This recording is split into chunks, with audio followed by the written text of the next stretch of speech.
Oh, okay. We're gonna get going here. I'm just waiting for the gang to get all here. It takes about a minute or two. They have to add in Twitch. Uh, if you are wondering where we're at, we're on day 15.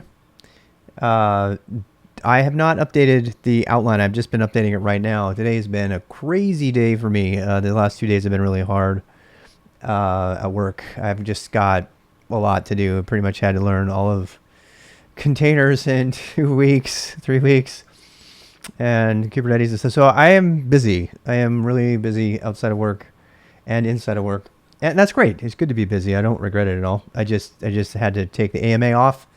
Really sorry about that. There is a ton of people in the IRC chat you can come in and ask questions of. The Discord is full of people who will answer questions, just not me. And so I just want to mention those things really quickly and then get right into it. It looks like it's going to take us at least 3 days to cover shell scripting. And I think that's, again, this is playing this by ear. So let's just review what we've covered already. And so day 14, we did POSIX shell scripting. We started with a syntax. We talked, we actually missed what POSIX means. I really wish we could cover that, so we have to cover that today. Basically, if you're watching this video, day 14, 15, and 16 are kind of one big thing. So they're kind of going to be, intermixed. I'm not going to be covering all the content necessarily. I think I did a good video yesterday, so make sure you watch that. And that really kind of altered how I'm gonna talk about this. I think I did mention shell check throughout trying to ensure POSIX. That's another thing. So, but I'm just going to go quickly for more than 2 minutes. I'm going to go through the things that we did or didn't cover yesterday, so I can know what to put in this today. So POSIX. POSIX is I know we didn't cover it, so I'm going to talk about it. POSIX is a standard that has been established a long time ago. You can do the search on it. Again, the purpose of Beginner Boost is to talk to you about what you don't know, what you need to learn, not to actually tell you everything. So what is POSIX? And actually recently heard somebody citing POSIX as a reason to use C over Rust because it has a standard associated with it that's been an international standard for years, despite whatever the claimed problems are with C. That's another, we'll let you debate about that. It stands for the Portable Operating System Interface. It's a family of standards developed by the IEEE. Forget about trying to get a copy of the standard, by the way. Any IEEE standard costs money to get it. You have to be a member. It's so crazy.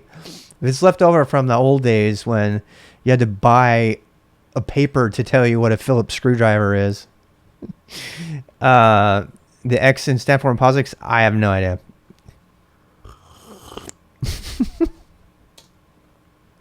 The POSIX, there you go. Why don't you go figure it out? Seth, you can tell me. POSIX compliance spec.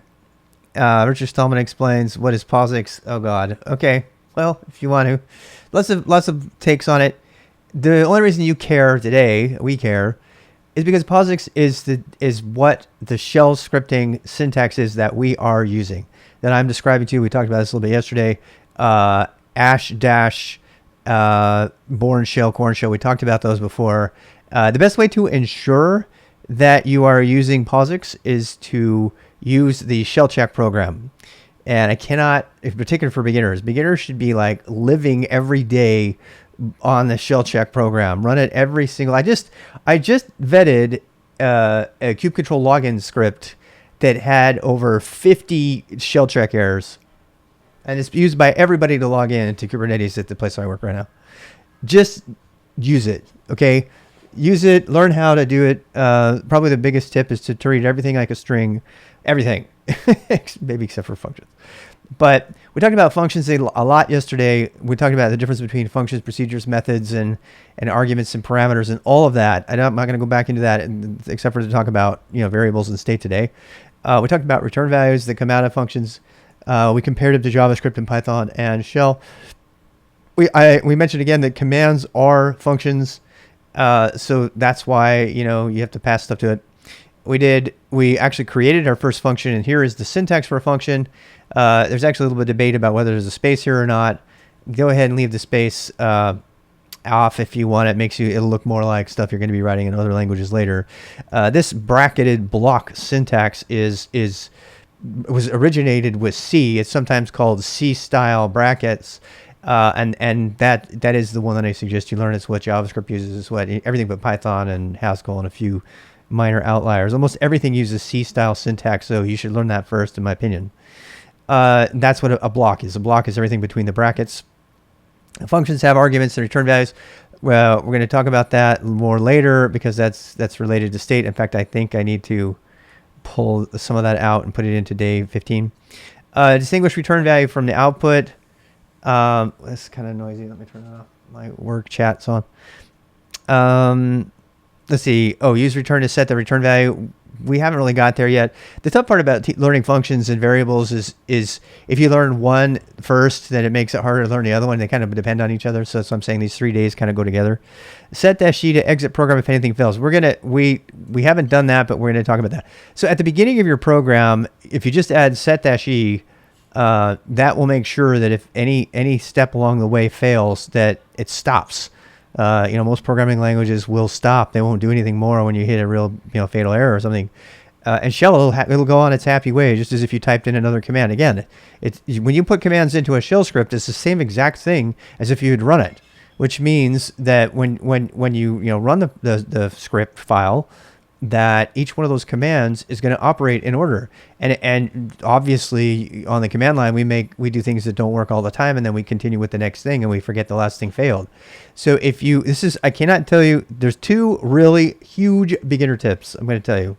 So the first one is use shell check, and the second one is add set space -e to the beginning of every one of your scripts, because it'll force you to think in terms of failure, like, if this fails, then we're done and it doesn't go further. Okay. That will make your shell scripts behave more like other languages later. Okay. So it's also safer. It's a lot safer. Add set -e. Well, I'll show you, we're going to get into it. Okay. Yep. And then, use exit to exit a program immediately. This is just a bit of information. I don't even know if that really goes right there.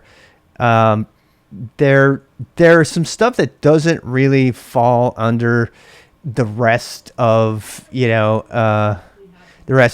this stuff, but I think we'll leave exit here because it does provide a return value, and return values for scripts are a way to communicate between programs. And so I think we're ready. To get going. Write clean functions. We spent a lot of time talking about subroutine, procedures, how true functions are different from procedure. We spent a lot of time. Watch the video yesterday on that. Okay. So let's jump in and actually open up some code. If you should have a terminal open, you should have got your container, whatever you want to do to get to it. That's covered in all the days previous. And we're going to start using variables today in our code. I will not be using a container. I assume you have your container up and running. And if anybody hits anything in their container that is a problem for them, that I'm not hitting, then let me know so that we can, we can address that. The reason for that is because I want to keep some of the syntax highlighting and stuff like that. And if I just had a plain old container, I might not have any of that.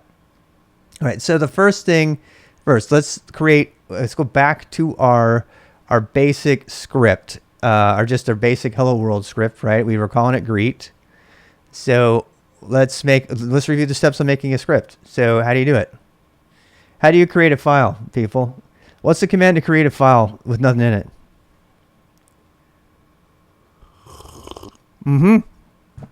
Touch. It was not intended to do what it's doing, right? So we're just going to touch greet. There's actually a number of reasons that I believe that you should do this. Can I give you one reason to use touch? This is something I haven't talked about in the past.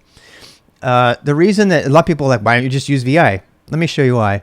Okay, so let's say, you touch the file, you get the file, right? So let's say if I VI greet, it opens it up, and if I don't put anything in it, I can actually write some stuff here, echo, hello, I write my whole program and everything. This is why touch is a thing. And then I got my file, right? And that's 90% of the time that's going to be the case.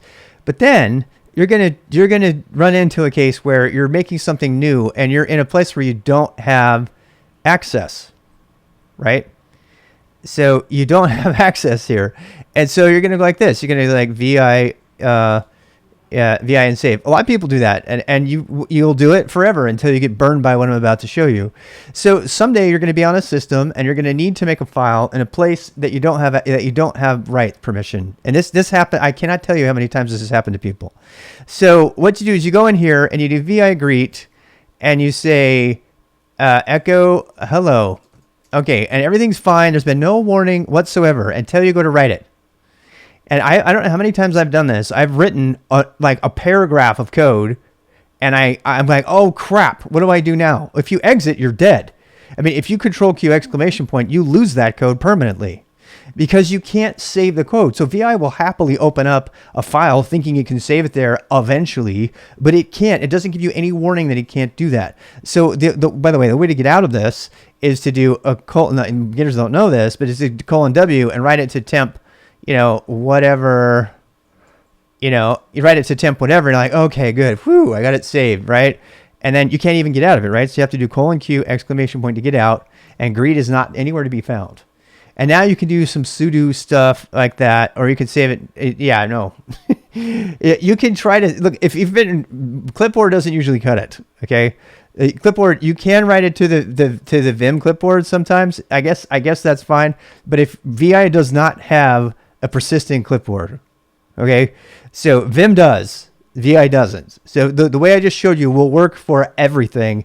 If you're going to depend on the clipboard, you're going to eventually be sad. And by the way, if just a quick little, this is I'm jumping ahead here, but if you know about vimrc, you want to make damn sure you have this line or something like it in your vimrc, or you will be really, really sad one day.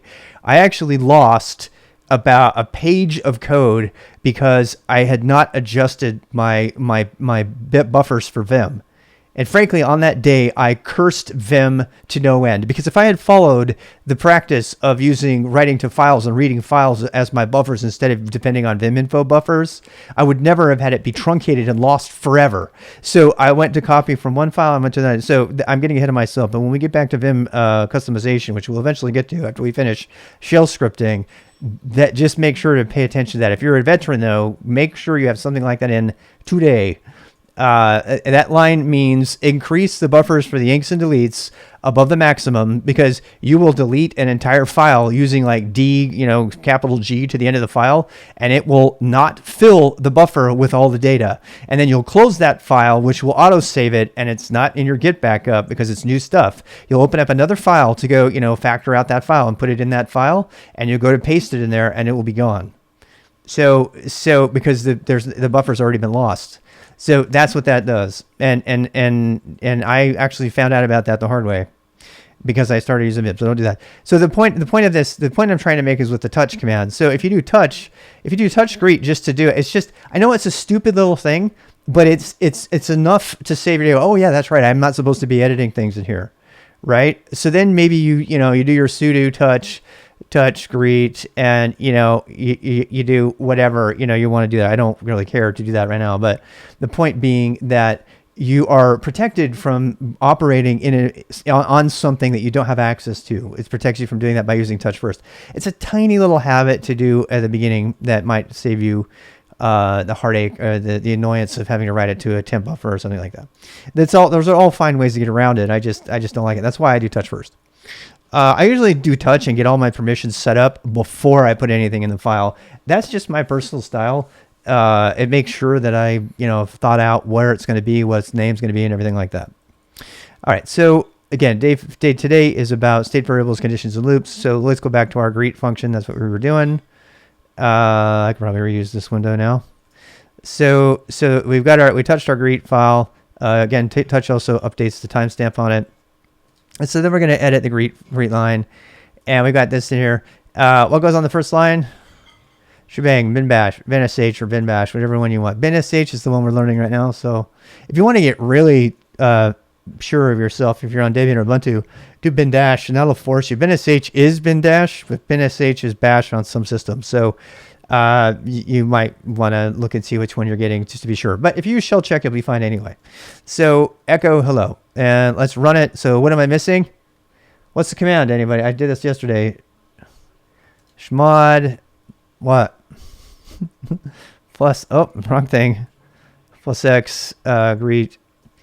Yeah, good job, guys. Okay, so now I've got greet. There we go, greet. And we're running our hello program. All right, so let's talk about state variables and the like. So inside of this humble program, yeah, we talked about why you should never use Octal as a starter. Yeah, just don't use Octal, please. Those are that 777. You want to try it, Vladimir? Should we show them? It's for fun because they're all gonna. You can try it on your own system. Watch what it does. ls-l, great.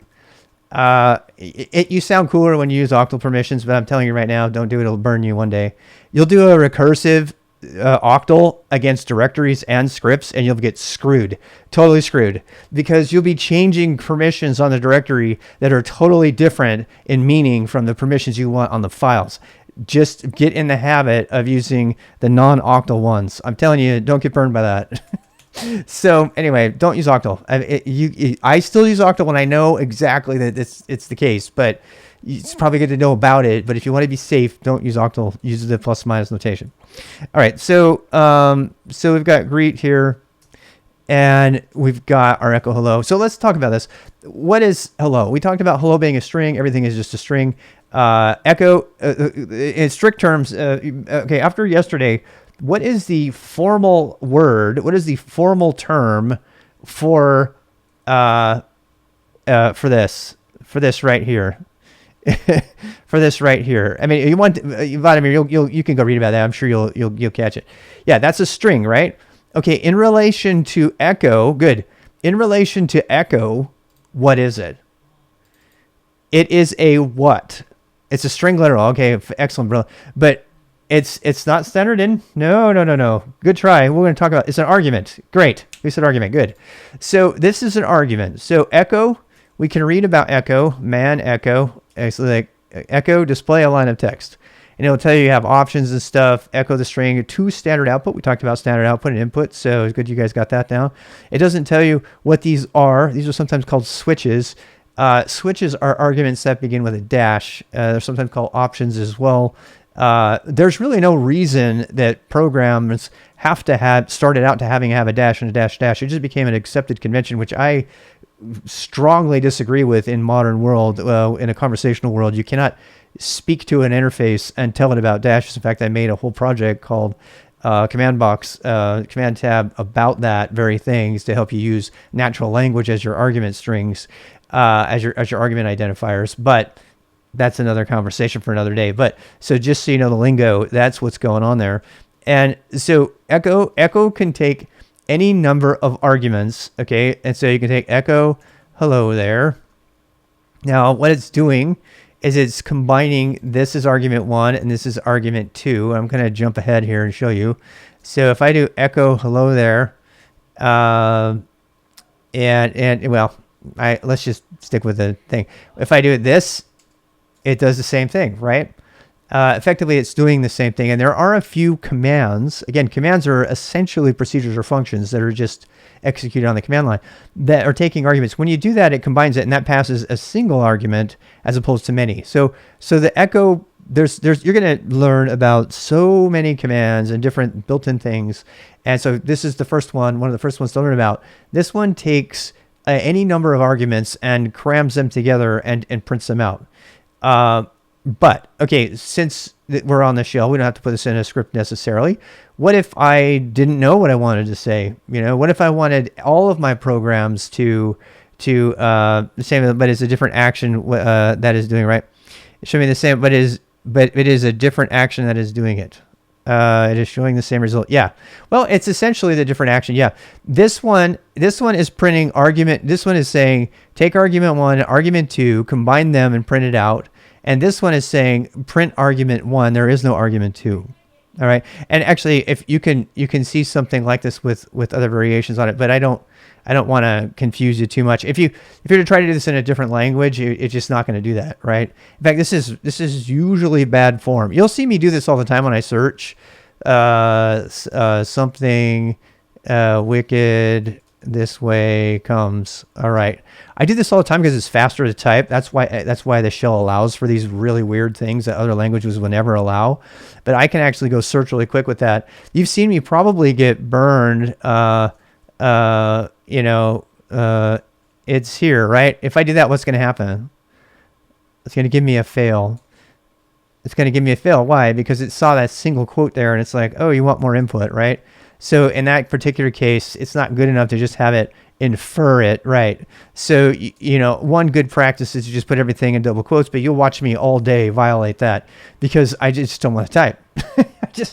We were talking about the command line and not a script, right? A script, you always quote the thing. But when you're talking about the command lines, some of those shortcuts are kind of nice because it helps you, type faster and get through work faster. But when you're like working with your script, you want to wrap it up. Okay, so if I said, I can say hello there. So let's do that. That's probably the right way. But let's get to these variable things. So this is an argument. And as we talked about the difference between arguments and parameters, a parameter is the name for what receives the thing. So we did, function x equals 2x plus 1. X is the parameter. If I said if I put 5 into x, then 5 is the argument. Okay, yeah. When you mess, you can deal with it right away. Very, very good point.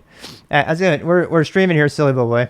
So the takeaway here is the arguments are the things. So if you do f of x equals 2x plus 1, x is a parameter. If you put a 4 into the x, so 4, where x equals 4, then 4, it becomes the argument that goes into the parameter.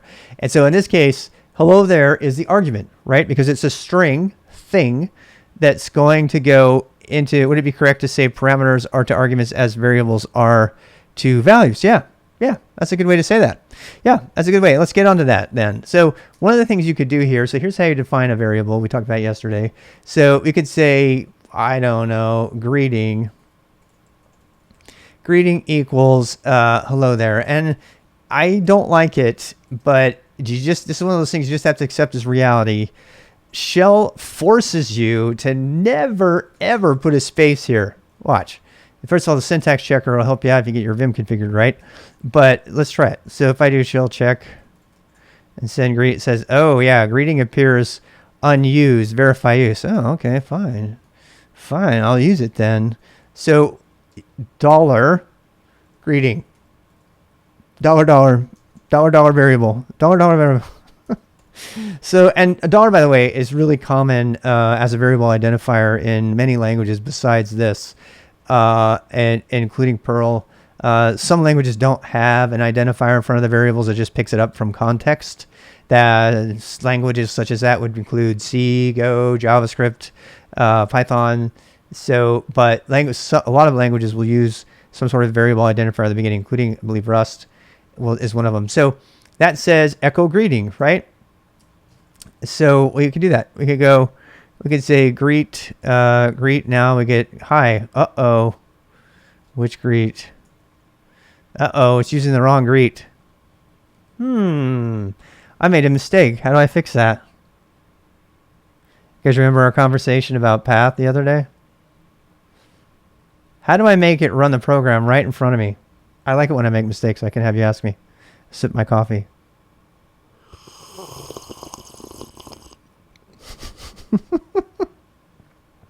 There you go. /. Depolitrim, like typed so fast he typed a colon on accident instead. I got this. Okay. Good job. All right. So we'll put /greet and we get hello there, right? So, nothing fancy there. But I want to go slow, really slow with you right now because I feel like it'll benefit you more in the long run. So we're going to tell Pomo to take a break. Sorry, Pomo. Pomo, you can just take a break for a bit. Same as C, right? Well, anything you compile, right? So any program at all is going to be there. All right, so you can now we do have a problem here. And this is actually a really common hacker question. So the hackers out there, put your ears on. This actually, I'm going to give you the answer to one of the levels of over the wire right now. I'm not going to specifically give you the answer. I'm going to tell you the thing that will help you pass it. So what if I did something like this? Dash E. All right, so let's look at about man. Let's look about echo. So echo's got enable interpretation of backslips, slashes do not do trailing output, or these kind of things. Got lots of stuff there, right? So now what happens? Well, that one did it. That's not a good example. Let me see if I can give you a better example. So what I'm just gonna cut to the chase. I'm not gonna waste your time. So if I do hello dash E like that, what's it gonna do? So this, I have to talk about this if we're gonna do shell. What? You know what? That's cool. I've never done it that way. I've always done it the opposite way. This one will fail. Wait, that one passed too. What is up? Oh, you know why? Because POSIX Echo doesn't support. Oh my God, that is so cool. Yeah, no. It's POSIX. It's POSIX. Watch, if I change this to Bash, you'll have a bad day. Watch. That's cool. I just learned that today. Yeah, it is, but it shouldn't be. See, there you go. That's what I was trying to create a situation. You know why? Do you know why that happened? That happened because POSIX doesn't have any switches. Bash does. And I've been, this is good. This is good because I've been, so let me see if I can find out how to read about that. Echo. We're going to read the Dashman page. Let's see if I can read the Echo page. There it is. Next Echo. Okay, so Echo dash N. Okay, so N is the only one. Parentheses arguments to standard output. Call set wizard now. Yeah. So yeah, I mean, I've always known. So let's try. I want to try to go back with. So okay, let's not get overly zealous here. Why is it doing that? Anybody know? Why I want this? So watch this. This is what I was trying to do. Let's see if I can actually show you. This is called. Yeah, we're gonna definitely talk about that. Of course, we're gonna talk about it. Yeah, we talked about it yesterday, but we'll talk about it again. Reading. Remember I said to make sure everything is treated as quotes? Look at that. All right. So the point I'm trying to make is in shell, this is just one random point that only applies to, I think if we change it to dash N, it will actually work with shell and bash. But it's not doing at all what we want, is it? Dash N says don't print a new line. Let's see if it's supported in POSIX. Sure enough. So, in fact, I gotta test this just to check. Oh, okay, so it saw that one. Right. It's executing the dash N, right? Yeah. Now, why? So, why? Yeah. No, it's why. So, how do you fix this? This is a tiny, tiny example. There's very serious examples that are way beyond this of why you should always, okay, so on May 25th, 2021 at 7:36 p.m., RWX Rob warned you for the rest of your life, promise me, raise your hand, I shall always quote my variables in shell. At pain of death, or my job, I shall always quote my variables. I cannot tell you how many times I have seen production code, including the Cobra project for tab completion. If you know what it is, it's a famous Go project for adding options to things that does not quote its variables. And there's many cases where it doesn't matter. Do it anyway. Just do not allow yourself to be burned by this. Okay, now watch it still burn me. Please don't burn me. Okay, it didn't burn me. See? I will always quote my variables in shell. I just, as a hacker out there, put on your little devious hat for a second. Think of all the many wonderful ways if you found an unquoted variable using a sudo command in there that accepted input from the command line or a file. Just think for a second, young black hats. What would we do?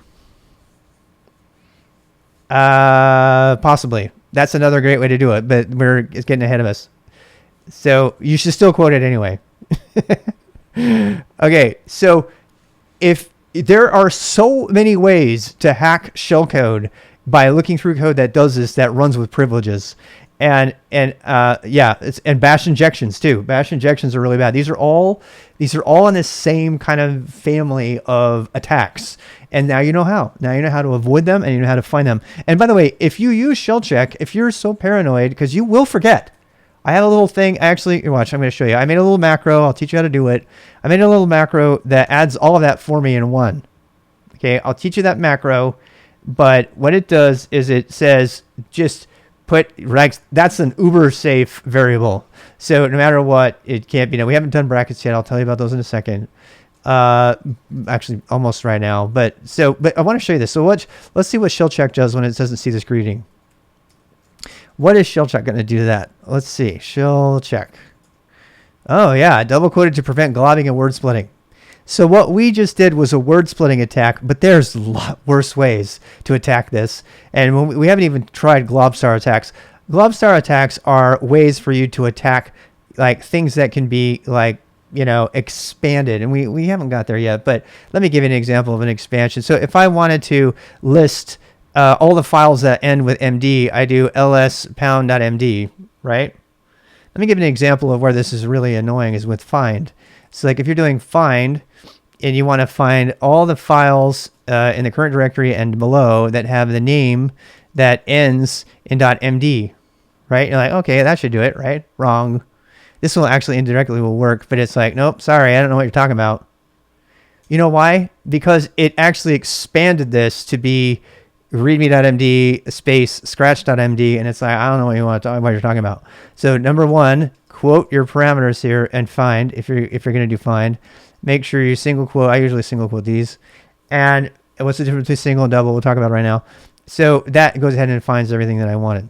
All right. So that's one example. That's glob expansion, which we haven't talked about. You can actually list all of the README files with a slash like this .md. Whoops, I have to do that slash. And that will give me everything in the current directory and all subdirectories. That's if you have globstar enabled. I'm getting ahead, but I want you to see now you know what they meant in the shell check output greet. It said that's what they mean by globbing. Globbing is anything that usually is using an asterisk or a question mark or something. Very powerful, awesome stuff for the command line, but it is also easily exploited. So there you go. So the way you fix this is you open this, you close this back up like this. Now, if I had greeting, hello, muchachos. I don't know. I've been watching Breaking Bad, so I've got Spanish in my mind. This is a problem, right? Why is that a problem? Because there's no greetings, muchachos, right? It's going to be like, I don't know what you're talking about. Shell check will catch this too. Watch. I don't know. I don't know what that is. It's like I see you reference a variable, but it doesn't exist. So let me just jump ahead. This is where you need these disambiguation brackets. Almost 3 amigos. Yeah, I don't mean to sound racist at all. I love tacos. Now that was racist. I have lots of friends who are Latino. No, I'm seriously, I've been watching Breaking Bad, so I've got Spanish on the brain. I don't speak a word of it. I really wish I could. Russian and French, but not Spanish. So greetings. Here we go. Greetings. Portuguese too. Oh my God. Do the bang. So greetings, muchachos. So if you want to disambiguate, which is also just something to do anyway to be safe, according to the Google Bash Shell guideline. I know he's so embarrassed. So according to the Google Shell Bash guideline, you should always curly bracket your variables just as a matter of course. I think it's a lot of typing to do unnecessarily, but again, it's another thing we do as scripters. So right away, just tell yourself, I know it's hard, particularly if you're hacking and you're ready, you want to write scripts really fast because you want to get the hack out before you get caught or because you're in a competition or whatever. But if usually programmers have the time to take time because code is far more often read and used than it is written. And so people take these shortcuts because they want to get done writing the code faster when a few extra seconds would save people hours of searching through code incorrectly or finding mistakes like that. So I complain about putting curly brackets. A lot of times I won't do it. Some people ask me, why are you putting the curlies? You don't need them. Well, I sometimes do it anyway, but if it's really obvious what it is, I don't do it. Now, let's talk about single quotes. Okay, so while we're at this, and then this is pretty much it for variables, other than we already know numbers, or we're going to treat numbers like strings, right? For shell, we're going to cover all that strict typing stuff when we do C, which is coming up. So don't worry. So here we go. What if I put single quotes here? No, I'm blowing this. So single quotes, you'll notice right away the color changes. So it's sometimes good to have a syntax highlighter to help you out here. Why do you think it did that? If you watched yesterday, you know what's going on. You know what's up. Nobody can take it. I know it's so hard to type. I know if you were in the class, you'd be like blurting it out. I couldn't tell you guys to shut up. It's funny because when I used to teach live, I'd ask questions like this and I get 10 people answer without raising a hand or anything. But now that they have to type, they like this effort to do it. So anyway, so here's what happens. First of all, it's like, I don't know. It's a tough one. I'll tell you what it's going to do. Let's actually test it. All right. So let's do it. /greet. Well, that's weird. What did it do? Yes, it is. It's exactly right, Juan.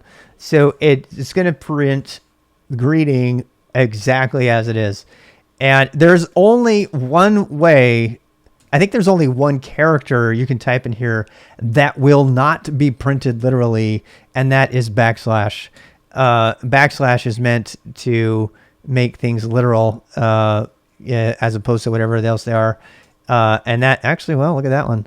So I think honestly, I want to say the only thing you can escape is this guy.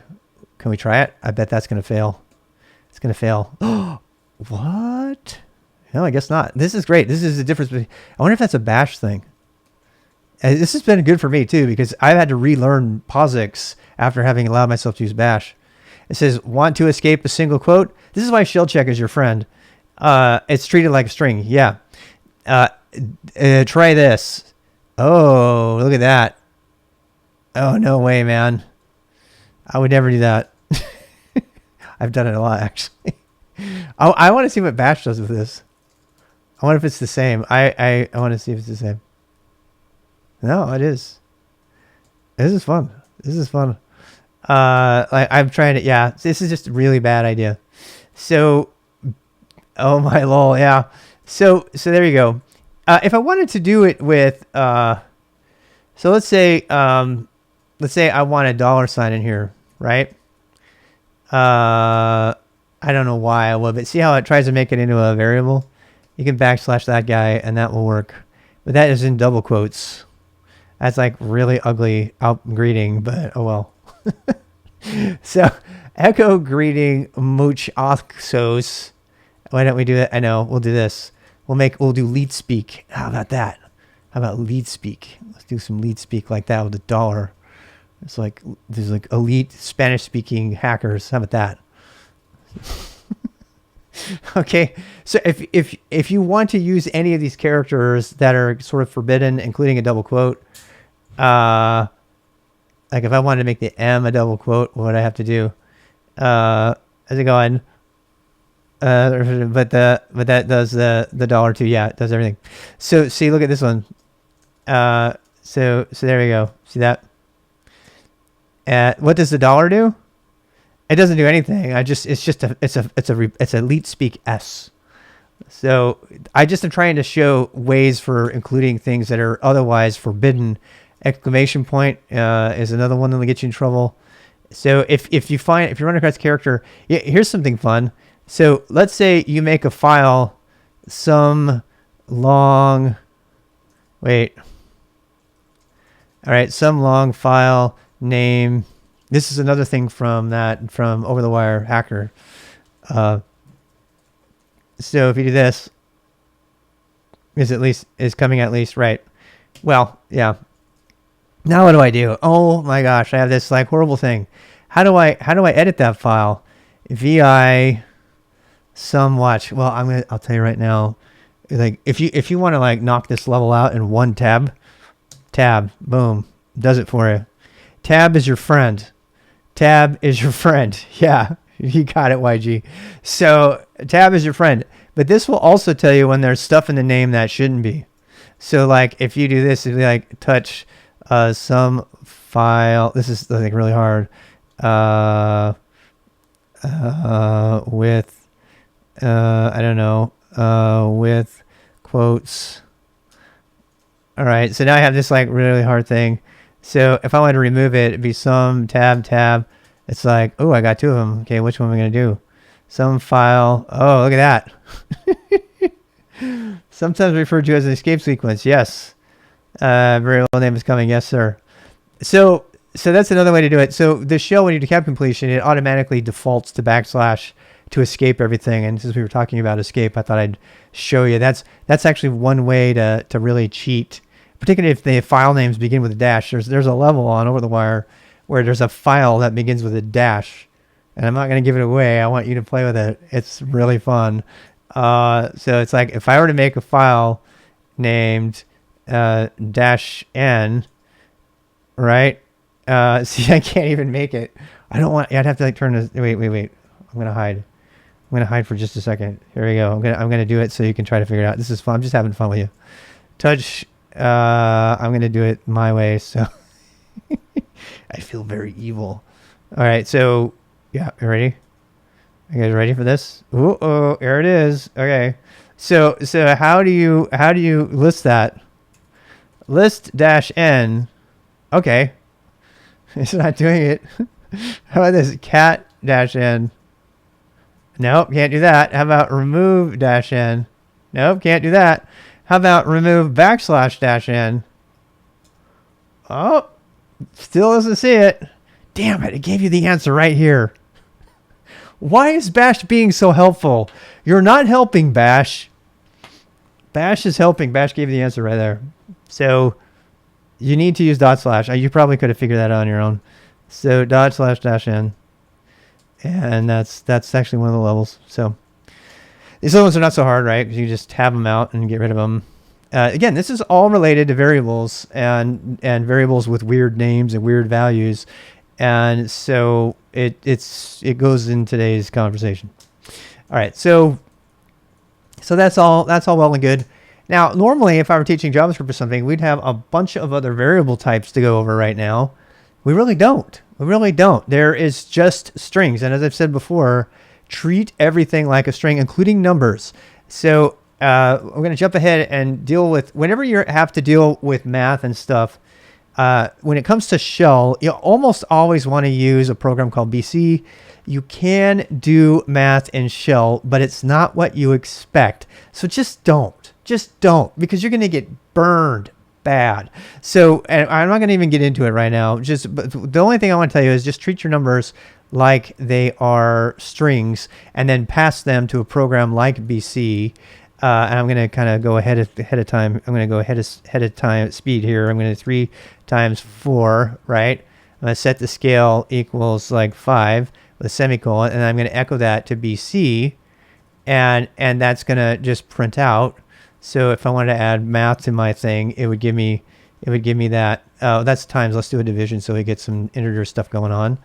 And the reason I'm telling you this is because this will save you pain and heartache when you try to do division in POSIX shell, which does not support floating point notation.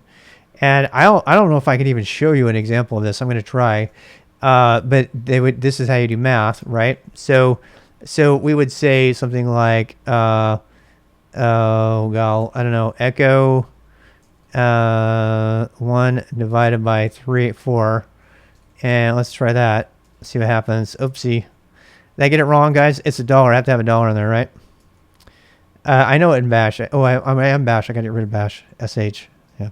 Because Bash and yeah, thanks. Thank you. So greet. There we go. Not the same result. Not this. Do you believe me now? Just don't do math in shell. Period. Just don't do it.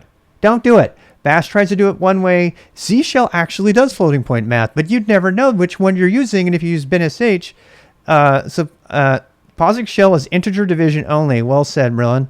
So So the only reason I brought this up is because this is the only other type besides a Boolean true false, which we're not going to talk about until we get to conditionals, that exists in shell. If you've done any other language, you know things like arrays and maps and hashes and all that stuff. None of that exists in shell. It's very simple language, and that's good. That's good for a beginner. So the point of this is don't do it unless you absolutely know you're going to be using an integer and you're using it to loop through something for some reason, which we will get to. And at that point, I'll say, okay, fine, let's use a number here. But most of the time, numbers will get you in trouble. It's called truncating integer division. And integer division was the only thing that they had in the 70s. You had to pay extra money. True story. You used to have to pay extra money to get I remember I was alive. That's how old I am. You used to have to pay extra money to get a floating point processor in your computer. There was one price if you got your Apple IIe or whatever without floating point math, and one price if you wanted to just do integer math.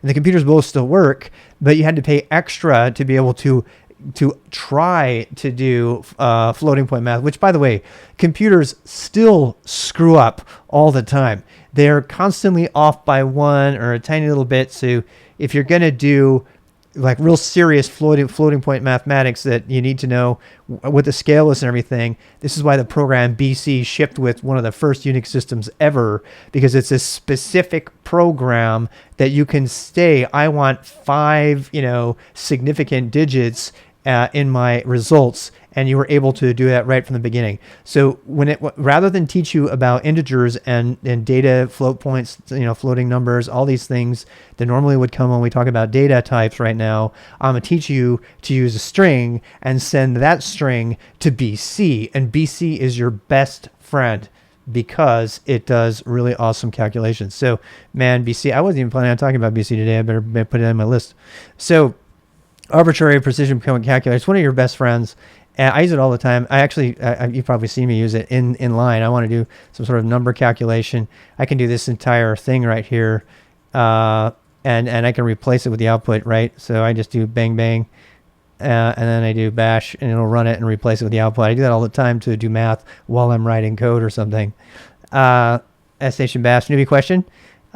We've talked a lot about the difference between bash. The short answer is SH is POSIX compliant, and bash is a born again shell that extends K shell, which extended born shell, which was one of the originals, SH.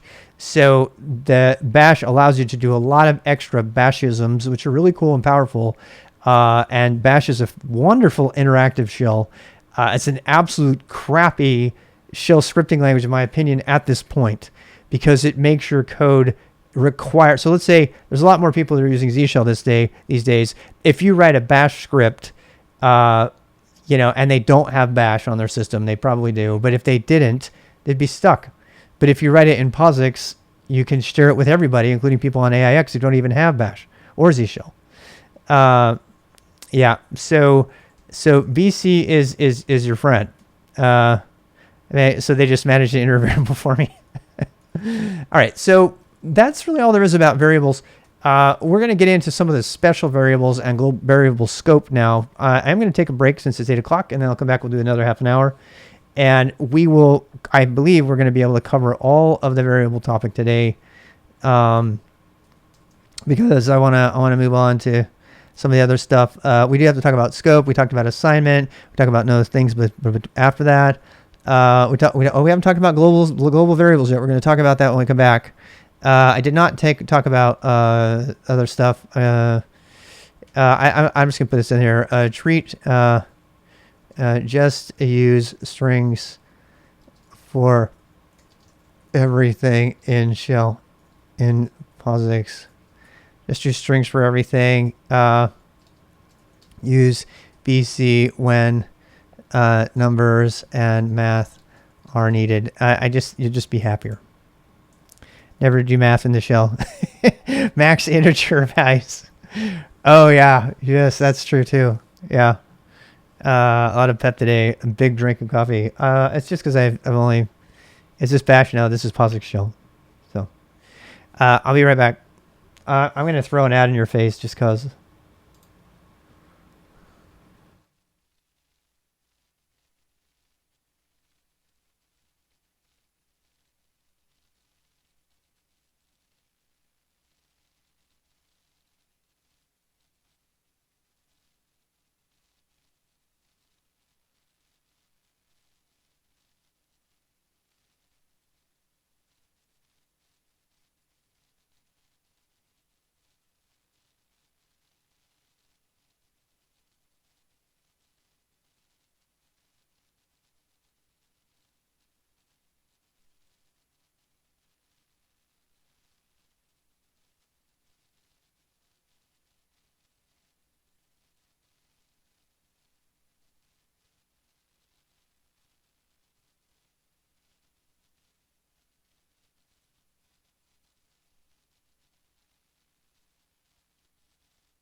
All right. My stepson's telling me about a famous animator, drawer or artist, animator artist, manga artist, who died recently. It's sad. All right. You can write SH whilst using bash. What matters is how to write the shebang. You absolutely can do that, but it's dangerous because you won't catch things. If you use shell check though, you really catch them. The best solution here is to use binsh. Just put binsh at the top. Even if the reason for that is because you're not just look. The reason, right? Where's my thing here? Shebang. I have to put this down here. Shebang. Come on, where are you? Is it not there? Where are you? There we go. All right, so the point I'm trying to make is even if others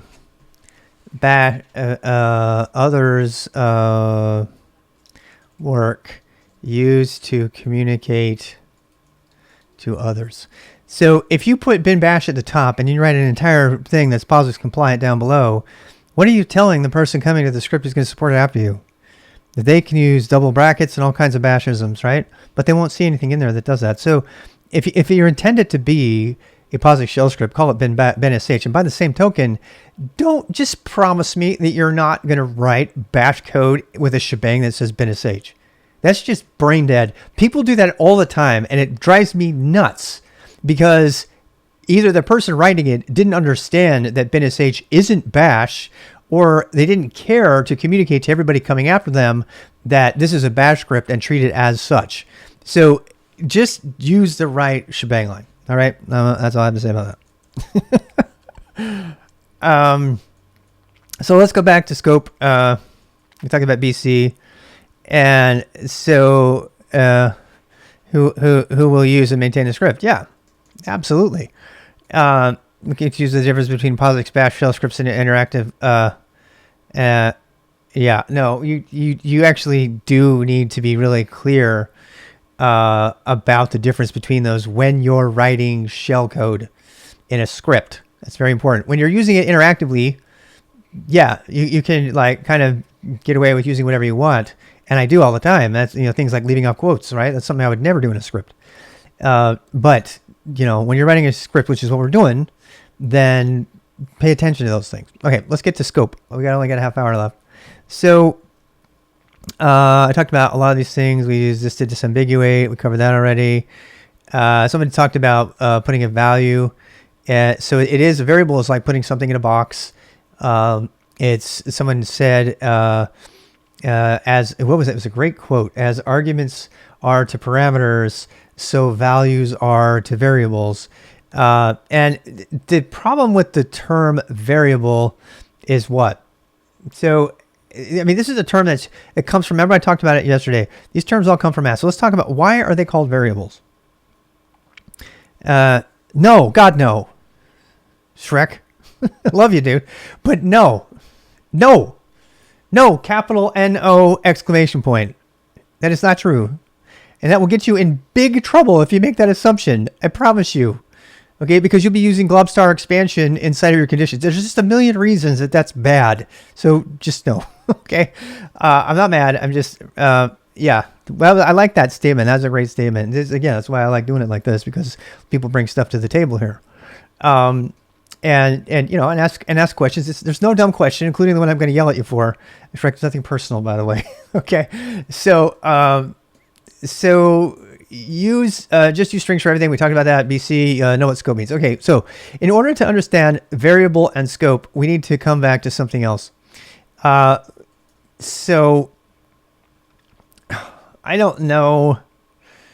I'm going to have to pull out the JavaScript for like 2 seconds. You gonna yell at me?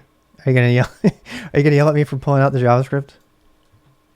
Because I normally teach this part using JavaScript, and this is my first time teaching this with shell first. So I'm gonna lean on JavaScript a little bit because it has a little bit better typing, and you have it available to you instantly. You don't have to install anything. So bash is for interactive shell, well, sh for heavy. In my world, yes. Some people actually choose bash for scripting as well, including me. So rule number 1, make sure that your shebang line matches whatever it is you're writing. Okay. And rule number 2, try to write compatible code as much as possible. If you need to reach for more than what shell provides, there's a lot of other options on the table besides bash. Right? There's bash, there's Perl, there's Python, there's Node, there's bash is definitely one of them. So, but that's not, so the scope of this week or the next 2 days at least is just POSIX shell. And the idea is that you will learn POSIX shell first, and then you'll understand it. You'll understand its problems and pitfalls and simplicities. Everything's a global, for example, which we're just going to talk about right now. And by understanding that, you can build on top of that and then start writing in bash if you choose. I did that last year. I converted for the entire year of 2020, I wrote everything in bash because I wanted to learn bash inside and out. And I did. I learned a lot of bash. In fact, so much so it has corrupted my POSIX shell scripting. As of 2021, I went back. So I made a decision to just code in POSIX shell and Perl. If I need to do more than that, and I made a whole video on Perl, and don't you dare groan about Perl until you know it. And then you can make an informed decision about whether you want to use it or not. Don't make enterprise software in Perl. And we'll get there later. Let's talk about variables again, though. Okay. Bash is horrible scripting as compared. Yeah. Did you chaos? You literally had that happen, right? Well, I feel better. Okay. Bash is a great, I mean, Bash does amazing things. Did you know there's an entire web server TCP/IP stack built into Bash? It can do so many amazing things, but it's also huge. And it makes a really great interactive shell. But I got to tell you, as much as my beloved Bash, I love it. I love it. It failed me because it couldn't do Unicode matches for all lowercase letters in its regular expression syntax. And as soon as it failed me on that front, I was like, I'm done with you, Bash. I'm sorry. It was a wonderful thing. We had a great year fling. I use it interactively because you're the default on everything. But when it comes time to write, rapid prototype code, Perl and Python are my first picks. Go after that. And so on. And then otherwise I'm going to force myself to use POSIX because Perl, oh my God, Perl is like, Perl or Python are like just like wondrous. This is why so much hackers write everything in Perl and Python. They don't write bash code for that. Right. So you guys are asking the question, so I kind of want to address them, but those are sort of questions for 2 days ago, but that's okay. PowerShell is better than bash. That's an interesting one. I may not like PowerShell, but I have to understand the criteria for the comparison. That's an interesting comparison. PowerShell is not the default on all Linux systems. So if you're on a Windows box, yeah. All right, so let's talk about variables again, like I promised. We only have like 22 minutes. So we're talking about variables. Yesterday, it was either yesterday or the day before, we started out talking about scripting by talking about math and why you should learn math first. And what is a variable in math terms? What is it? What does it mean? What does it mean? What is a variable? What does it mean to vary? To vary, what does that mean? It's important we get this down. You got to get the lingo down because you'll use the wrong word and somebody will throw you under the bus. Okay, let me give you another one. If you're Tuesday, it changes, right? It varies. It changes. Let me just say, right? Okay, what's the other form of this? Shell does not have them, by the way, at all. Shell does not have them. JavaScript has them now. Modern JavaScript has them now.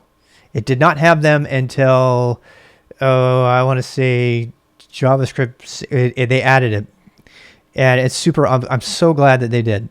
Constant let, yes. So in let, so when you're going to have a variable, so in JavaScript I have let x equal 3, right? PowerShell same. So so if I try to do let x equals 7, it's gonna be like can't do that because you already declared it. That's what let is for. I love it. Shell has nothing of the sort, and we're going to show you why. It was at 2015. Thank you. And so the next thing to come along is const. So let's do that. We call them variables when they're also called them enum in Java. I hate enums are different. Enums are different. I don't want to talk about enums yet. we might talk about enums in C. Yeah. I even toyed with learning some C++ to teach object-oriented programming, class-based object-oriented programming, but I don't know. We'll see. Lol. So how about this? const x, const y equals, I don't know, what's pi, what's how far can you go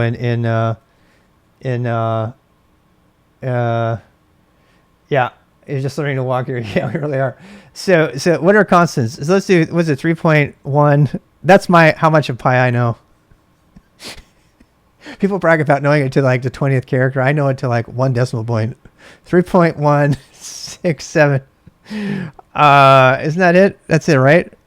You know what? Let's find out. Let's find out. Echo math dot pi. Oh man, I know it's there. You guys are laughing at me. I know you are. Damn. It's 3.14? Okay. When's the last time I had to calculate the significance of a circle? I mean, seriously, in your actual life. The last time I had to do that was like 30 something years ago. And it was for a class. So you could judge me, but, and you would be right. I should still know that. I definitely should know. Is it pi I? Is it got an I in it? Okay. I don't know. We're like wasting time on this. No.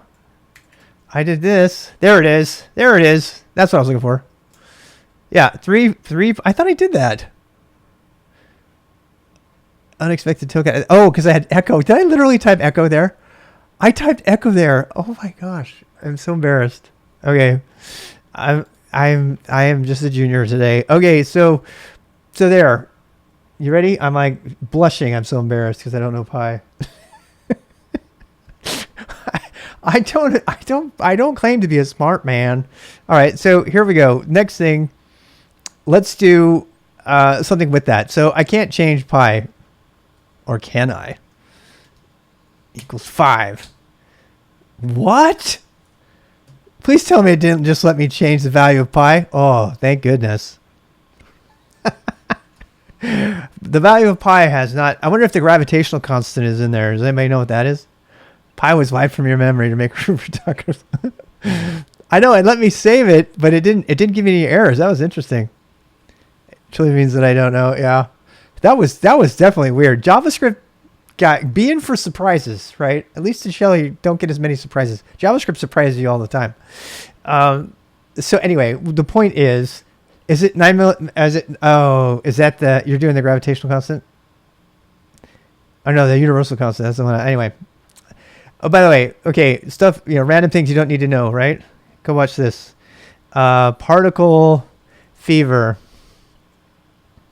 I used to give people extra credit, and we would talk about this right about now. So I'm going to tell you. So, yeah, go watch the documentary Particle Fever. That's your unofficial homework assignment. Particle fever, where they discover, dun, dun, dun, dun, spoiler alert, the Higgs boson. Okay, so... And that's one reason to learn to code, right? I mean, talk about we have all these at work. We have all these PhDs coming into work. God, I wish I could talk about it. It's like super top secret stuff that they're doing now, and I wish I could talk about the work that they're doing. But they're coming with the skills, and they're wanting Linux and shell scripting and Python, all the stuff. So this stuff, really good stuff for you to learn. Anyway, all right, so let's talk about variables. Why do you care? So a variable can be varied. So way back when. You remember we set x to 3. I tried to redeclare it, and it said, nope, sorry, you already declared x. You don't need to declare it again. A declaration, which is a word from math as well, says, here is a thing. In fact, you can combine declaration and assignment in many of these languages. These are all things we're going to have to use JavaScript or C to show you because they don't exist in POSIX Shell at all. Now I'm going to get there. The only thing that exists in POSIX Shell is global variable assignment. No constants or anything like that, but I want to at least mention it. So a variable means, we're talking about this because we have to know the word variable, what it means. X equals, I can make X equal 12. I can make X equal math.pi, the constant, right? But I can't do the reverse. So if I do const z equals 3, and I try to change z, I get an error, sorry. You cannot do that, which is why we were both so baffled when we tried to assign to pi, which should have given us the same error. if we tried to assign 6 to math.py, it should have given us an error. It didn't. That is a serious bug, people. I mean, that is a serious bug. Do you see how that expression evaluated to 6? That is a bug. That's like a bug. Like somebody's going to get burned with that someday. But anyway, in Shell, you're not going to get burned by any of this because you don't get it. Everything is a variable. Everything is a variable, and that's why I had to explain it. So the greeting is hello. I can say greeting equals salut, and you know what, and etc. Right? So, well, I'm gonna do my fancy thing again. I don't have my thing on. I forgot my S keys. Sorry about that. I normally have that on. All right. Pardon my burps. My wife made me sushi today. So there we go. We got, that's your greeting. Greet. We know what variables are. Variables can be changed. And we're going to talk about all different ways that you can get variables and change them. We talk about ways of reading arguments from the command line, and we have 15 minutes left, so I think we can get through that. Yeah, it's obviously it does. I was just trying to show that you're not supposed to be able to change a constant, but we learned the hard way that math.py can be changed in JavaScript. It just doesn't persist beyond that first line, which is still bad enough. So here we go. We got all these variables, right? Okay, now we did functions yesterday, so let's bring you back another. We were just playing around crazy. So we're gonna add back our function. So we're gonna add back greet. I'm gonna put this inside of the fence post, which I used to call like a imagine like you can't have stuff off. People leave that stuff off all the time. I told you about that. So this is a function.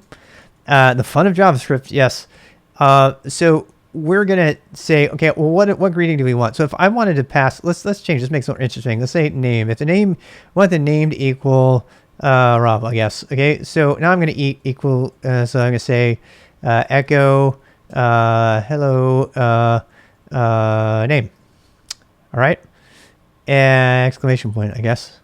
Now exclamation point doesn't have a combination problem, so I guess we're good to go there.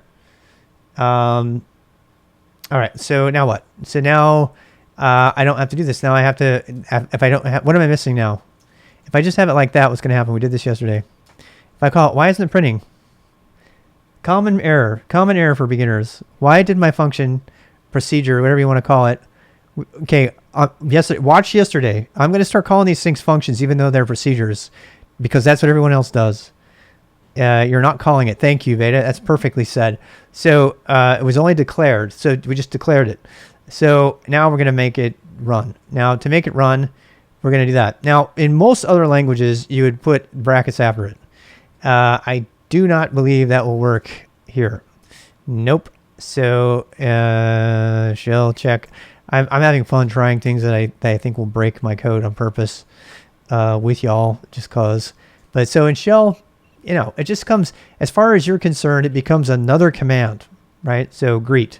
And so what if I want to pass an argument into this name parameter, right? Well, here comes a special one, $1. So $1 is the first positional parameter. In case you're wondering what $0 is, I'm going to just show you so you can see. $0, everybody wonders. Echo, wait. Here is $0. All right, so we don't even need to assign it. So name. So if I do greet now, if I don't pass anything to it, what's it going to do? It's going to say, there's my $0. So $0, as you can see, contains the name of the what was used to execute the script, or basically what's the first argument of the command. And you can use that to do crazy things, make it behave differently and such, which I'll show later. I've done another video on multi-call, which is what that's about. But the name is the big thing here. So if I want to change the name, if I don't have a name there, what happens? All right, it's like nothing, right? So we need to put something there. Well, first of all, we need to put greet, and we'll put greet, let's say greet Rob, run that. Get a greet Rob. So there you see we have Rob as an argument getting passed in as a variable. as a parameter variable for name, and the name can be used anywhere within this scope. Now, here's what's really weird. What happens when this is where I'm going to blow your mind. So if you've done coding in any other language, what I'm about to do is going to curl your toes, because the long and short of it is every variable in POSIX shell is a global. And those that have been around the block a while know the danger of making everything a global. And it usually comes in the form of variable stomping. So, and I'm going to show you why that's a danger right now. So if I echo down here, if I echo name, which I broke my own rule here, but what if I did? What if I echoed name down here? You would think it would be nothing in there because it has nothing to do with this. This is supposed to be nice and tidy. So that's scope. Name is a global eq. Yes. So watch. It's been changed. Okay. And I want to show you that, because that is, you cannot even put local in front of it. In Bash, you can. You cannot do that in POSIX shell. Wait, that just worked. Does Dash support it? What? I might have just learned something. Dash is not supposed to support that. I swear, again, this might be my Bashism in my head. I'm going to ask shellcheck what shellcheck thinks. Yeah, no. Today you learned it, people. Dash is not POSIX compliant shell.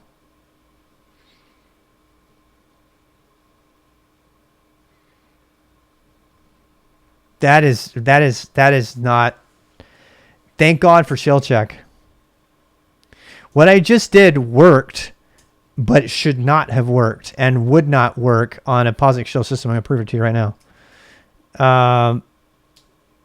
So, I mean, that's kind of a long one. So, set no new. I'm going to cheat and just copy this really quick. I'll prove it. I got to prove this to you. Yeah, we need a Z. I actually think I did a Z on this. I got to do another one. So, run BusyBox, which is, really, I think BusyBox has Dash involved inside though. Yeah, I do. I think it does.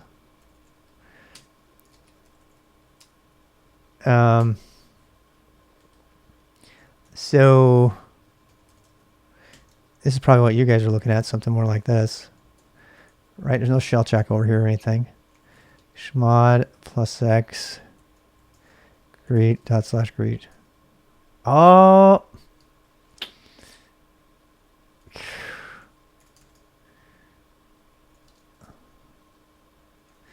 BusyBox must have Dash in it.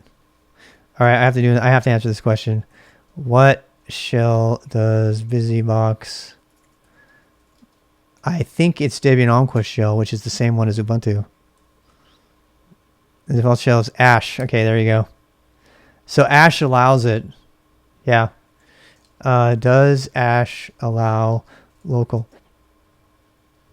A waste product. No. Ash is not a waste product. A modular bash framework. That's my page. Man dash local. I gotta get an answer here, people. Local, there it is. There it is. Born. We can't. That's the thing. I can't test. Wait. How can we test born? What comes with born? I need to get born shell on here somewhere. I'd have to be on an AX system. Actually, if anybody has a Mac, no, because Z shell does already. We know that it's not born. We'd have to find a system that only has born, which is usually like AIX or something. Well, shell check has got you covered. If you don't, you need to worry about it. It's going to tell you. So there we go. Variables may be declared to be local to a function by using a local command. That is, I guarantee you, that's not POSIX, and I'm almost positive that it is allowed in born shell. So we're looking for a shell that is POSIX compliant. Yes. And Ash is the closest one. I mean, one of the arguments for using it is so that it works everywhere. And BusyBox is using Ash. So BusyBox has included, BusyBox is a single multi-call binary, and it uses Ash. It has ASH embedded in it, which is the same as Debian Enquest shell, is just Debian's version of Ash. So that's why we're getting this version of shell that's got even more than POSIX allows. So even Ash and Dash are not POSIX compliant. They're pretty damn close.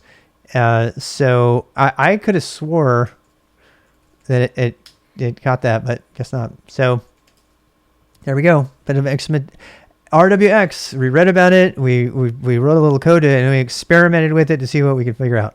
And further experimentation would include, if anybody's got access to a Solaris box or an AIX or a BSD box, actually run shell over there and go see. So that would be the next thing to do there. But or just if you just use shell check and it'll tell you what's up. But I mean, not having, as I've said, making everything a global is like super dangerous. So it makes no surprise to me that that's one of the very first things that Debian Enquest shell added. And it depends on you, but I'm inclined to use it now, even though it's not POSIX, just because it avoids so much pain and suffering by stomping on globals, right? Because you can, there's no internal variables here going on. If I were to call another function, see, this is what we're talking about. So another, okay, I want you to see this, and then we'll probably end for the day. Scope is a good thing to get covered. So if we say, I just say another, if I made it another just for no reason, echo do something with the same variable name. We're going to stomp on this variable, and we're going to say name equals Doris, and that's it, right? So here the question is, what is this going to be, and what is the other one going to be, right? Now we already know it's going to be protected because of local, but we're going to remove it because it's not POSIX. So now what? Let's see what happens. So greet. Yeah, it does. It does. Mm-hmm. It has been a state chip, but it's related to Dash. So as you can see, it thinks I'm Doris. How the heck did that happen? So let's follow this. By the way, this is what I'm about to do is the way to debug. If you want to follow along, this is one of the greatest things about shell. So do set-x. Watch what happens. It shows you every single command as if it were executed from the command line. So you can watch everything that's happening and see what's going on. You cannot do that as easily in other languages. You can do it, you just can't do it as easily. And once again, this confirms for me that as simple and, in some sense dangerous as POSIX shell is, it's actually really good for beginners because it helps you trace your steps. So again, set-x to trace your steps. And so here we see the program called Rob, and then Rob said, okay, these are the steps from within Rob. It said name equals Rob, and then it said another, okay? And another jumped to the subroutine, function, whatever, procedure, and started those lines, and it said echo do something with a variable name, and then it did it, so it echoed it, and then it set name, which is a global, so it changed the value of the same one as up here, and then it echoed, hello Doris, but see, Doris was the name, so that's where it got changed, and then down here it said echo Doris. Please tell me I didn't write echo Doris in there. No. So it translated the value. It took the name, and so every place in the whole program that name existed, it replaced it. So this is called variable stomping. What I did here was I stomped it. Now let me show you how that's protected. If I put local on here, it should be protected. This should mean that now this will still be a global, but it doesn't matter because this one has declared the variable name for global should be local. I don't know if this one might still stomp it because it's got the same name reference. This would be really interesting. Let's see. No, still did it. It did it. It still stomped on it because it was a global. So the only way to protect yourself from that is, let me just make absolutely sure. And this is what I was expecting to teach you, is to be careful with your variable names, right? You just never ever trust. You should always redefine a thing. I had to Google what POSIX. Well, we talked about POSIX earlier. So if you put local here, that should fix it. But again, that's not POSIX, right? But that works. That does work for sure.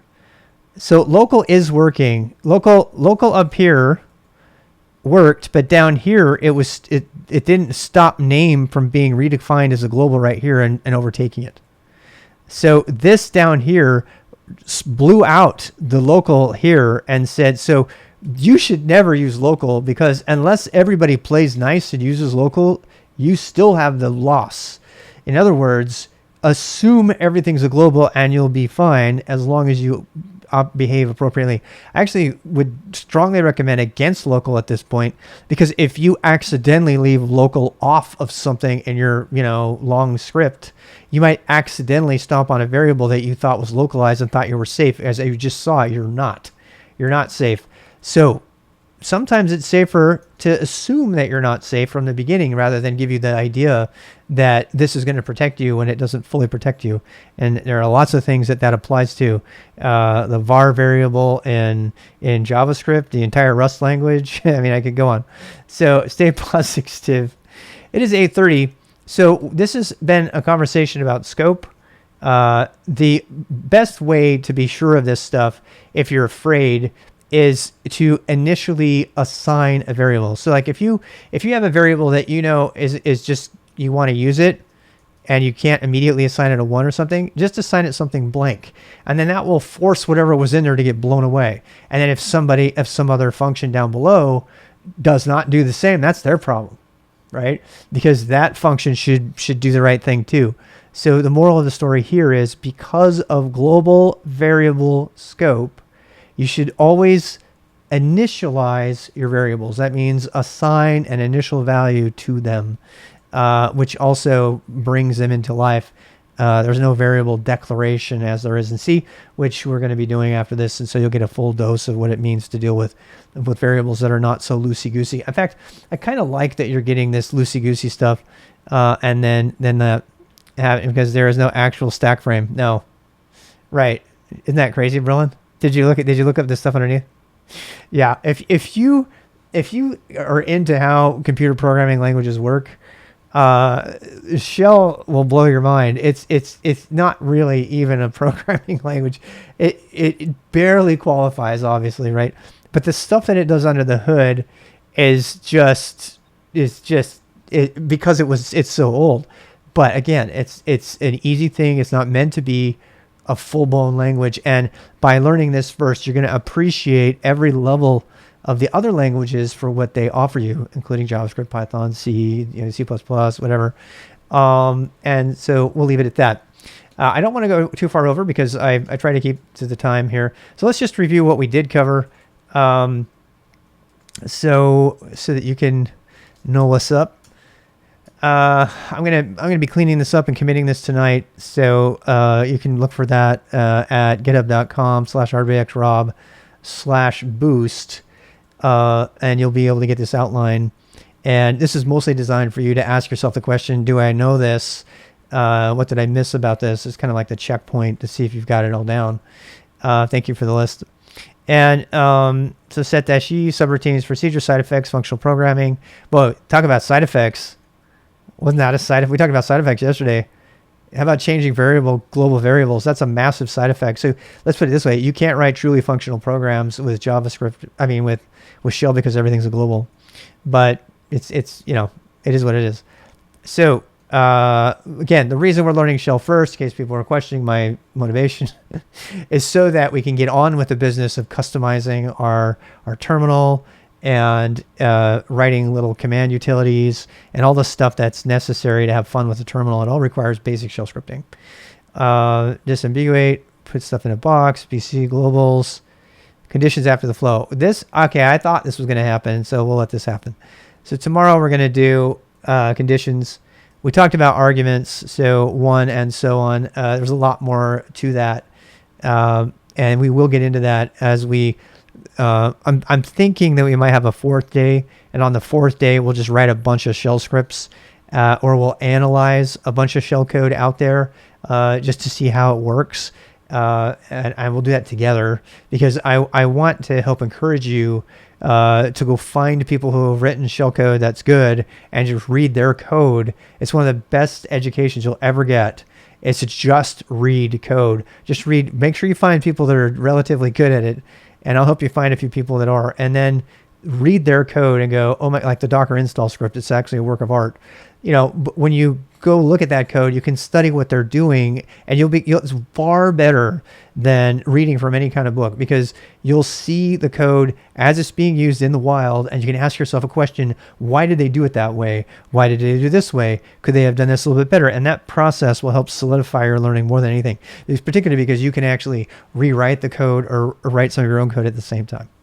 All right, so that's on tap. So tomorrow we'll cover conditions and loops, which kind of go together.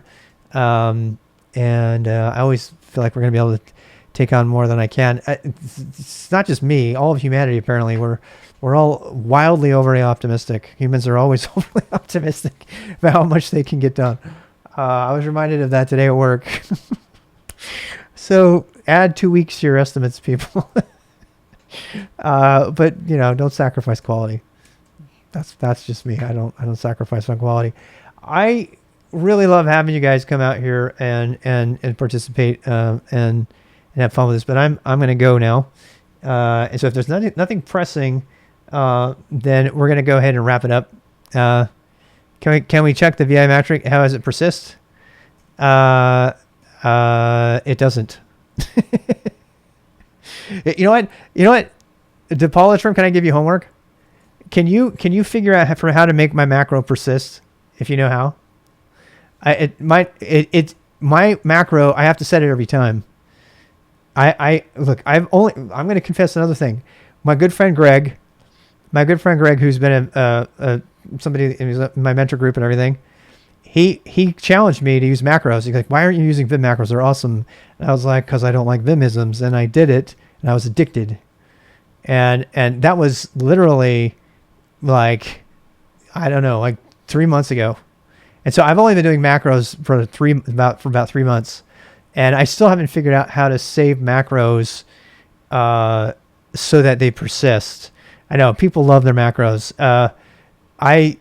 I'm okay with macros because, first of all, macros are transitions to code, to text that cannot be done through bash shell or shell integration. You guys know I'm a big fan of shell integration.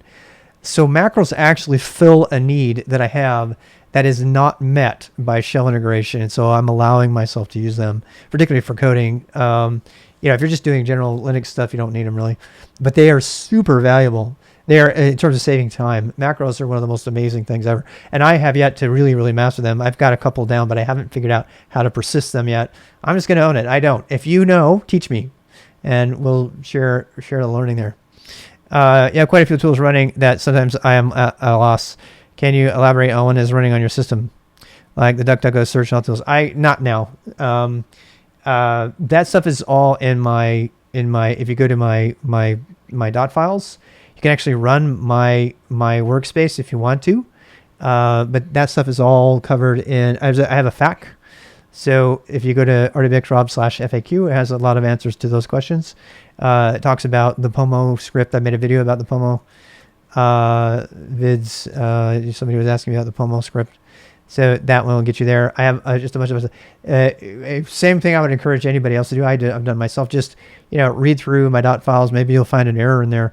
If you actually want to try my entire workspace, you can just run this from the command line once you have Docker installed.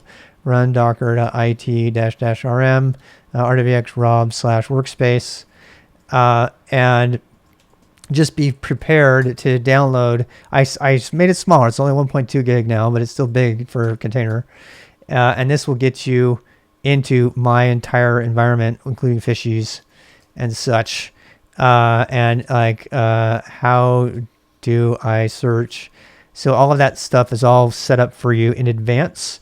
If you want to actually, dig through an active container that has everything that I use. I use that at work these days as well. So same exact system, but trying to keep them one for one. If you prefer to just read the code, you can just go to my doc files. All right.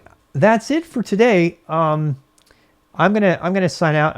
And you guys, I encourage you to go watch all the other great educational streamers on today. I'm not gonna take the time to raid. I love raiding people. I've learned that I have to stop raiding because it takes a half an hour, and I'd rather get the video out and produce before. So please go find an awesome streamer and watch them. Yeah, there's a lot of one-liners. Actually, I have a whole thing about why I like one-line. The short answer on that is that one-line scripts are better than aliases because they persist in a subshell and a subprocess. Aliases do not. So if you try to use one of your aliases using one of the magic wand commands or buffer stuff inside of Vim, it won't work. All right. See you later. Bye. The IRC is still going to be up, and I will be bringing the stream back right after this. I'll be doing some editing, and sound and music will be back and all that.